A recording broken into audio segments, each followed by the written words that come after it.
உங்கள் தந்திவன் தொலைக்காட்சியில் தெனாலிராமன் தினமும் மாலை 6 மணிக்கு காண தவறாதீர்கள். உலக புகழ் பெற்ற தபேலா இசைக்கலைஞர் ஜாகிர் ஹுசேன் காலமானார். அமெரிக்காவில் உள்ள மருத்துவமனையில் உயிர் பிரிந்தது.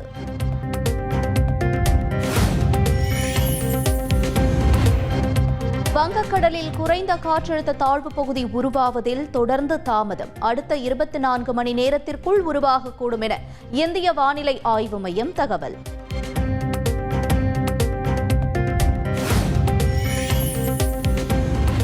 நாளை மற்றும் நாளை மறுநாள் தமிழ்நாட்டில் மிக கனமழைக்கான ஆரஞ்சு நிற எச்சரிக்கை. 19ஆம் தேதி கனமழைக்கு வாய்ப்பு உள்ளதாகவும் வானிலை ஆய்வு மையம் தகவல்.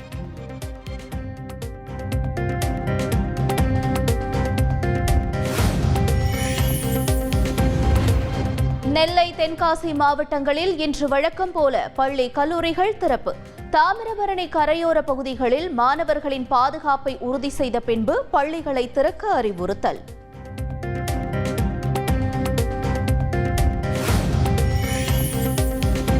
நாடாளுமன்றத்தில் ஒரே நாடு ஒரே தேர்தல் மசோதா இன்று தாக்கல் செய்யப்படாது என தகவல்.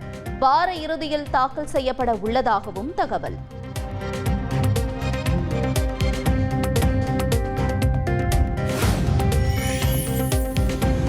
தொகுதிகளில் வெற்றி பெறுவோம் என இருமாப்புடன் கூறும் முதல்வர் ஸ்டாலினின் கனவு பலிக்காது. உதயநிதியை துணை முதலமைச்சர் ஆக்கியதுதான் திமுகவின் சாதனை என்றும் இபிஎஸ் விமர்சனம்.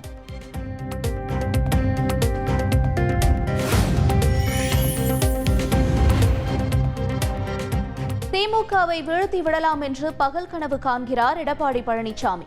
ஆட்சிக்காகவும் அதிகாரத்திற்காகவும் ஒவ்வொருவரின் காலை வாரி விட்டவர் என்றும் அமைச்சர் ரகுபதி விமர்சனம்.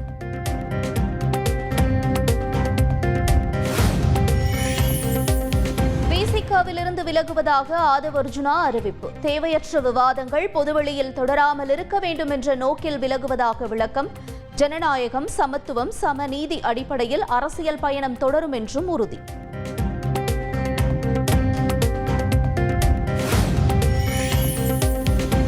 கட்சியிலிருந்து ஆதவ் அர்ஜுனா வெளியேற வேண்டும் என்பது எங்களின் நோக்கம் அல்ல. விசிக தலைவர் திருமாவளவன் கருத்து. கட்சியிலிருந்து நீக்க வேண்டும் என்பதோ அல்லது கட்சியிலிருந்து அவர் வெளியேற வேண்டும் என்பதோ நம்முடைய நோக்கத்தை.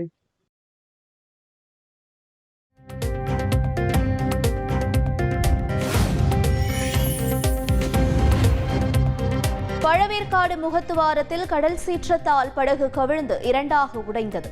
3 மீனவர்கள் அதிர்ஷ்டவசமாக உயிர் தப்பினர்.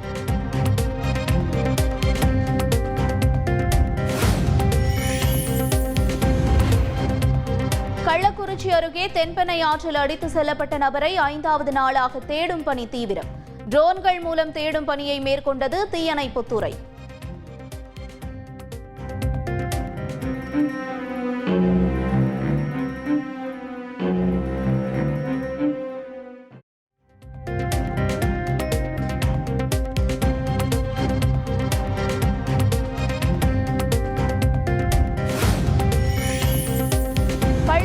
அருகே ரயில்வே சுரங்கப்பாதையில் மழைநீர் தேங்கி போக்குவரத்து பாதிப்பு. ரயில் தண்டவாளத்தை ஆபத்தான முறையில் மாணவர்கள் கடந்து செல்வதால் அதிர்ச்சி.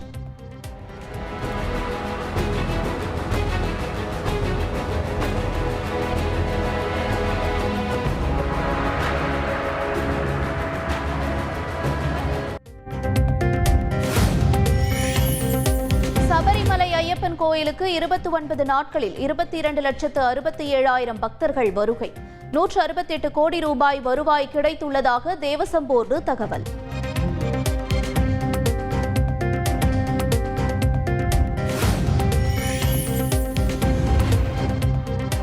திருச்சி ஸ்ரீரங்கம் அரங்கநாதர் ஆலயத்தில் கார்த்திகை தீப திருநாளை ஒட்டி நம்பெருமாள் கதிர் அலங்காரத்தில் காட்சி.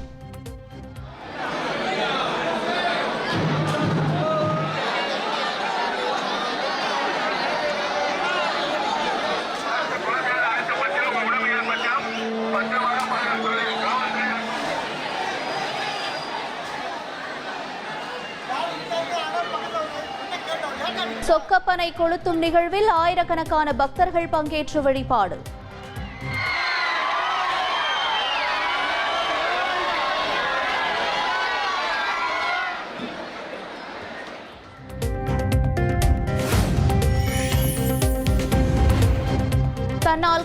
காயமடைந்த செய்தியாளரை சந்தித்து மன்னிப்பு கோரினார் நடிகர் மோகன் பாபு. உடல்நலம் குறித்து விசாரித்ததாகவும் தகவல்.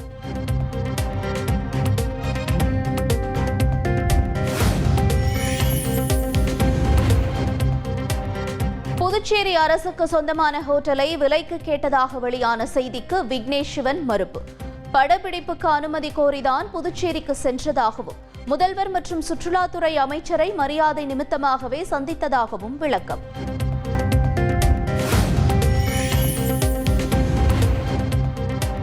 வெஸ்ட் இண்டீஸ் அணிக்கு எதிரான மகளிர் T20 முதல் போட்டியில் இந்தியா வெற்றி. 3 போட்டிகள் கொண்ட தொடரில் 1-0 என்ற கணக்கில் முன்னிலை.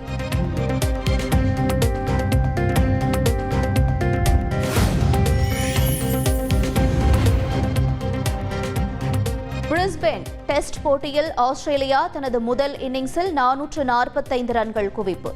மிட்செல் ஸ்டார்க்கின் அபார பந்துவீச்சில் இந்திய அணி திணறல்.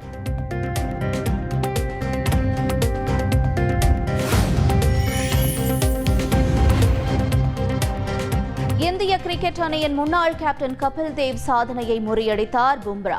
ஆசிய கண்டத்திற்கு வெளியே 10வது முறையாக 5 விக்கெட்டுகள் வீழ்த்தி சாதனை.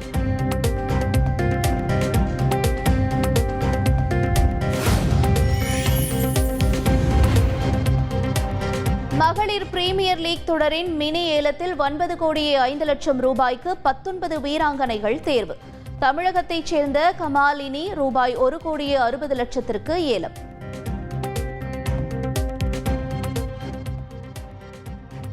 உங்கள் தந்தி ஒன் தொலைக்காட்சியில் தெனாலிராமன் தினமும் மாலை 6 மணிக்கு காண தவறாதீர்கள்.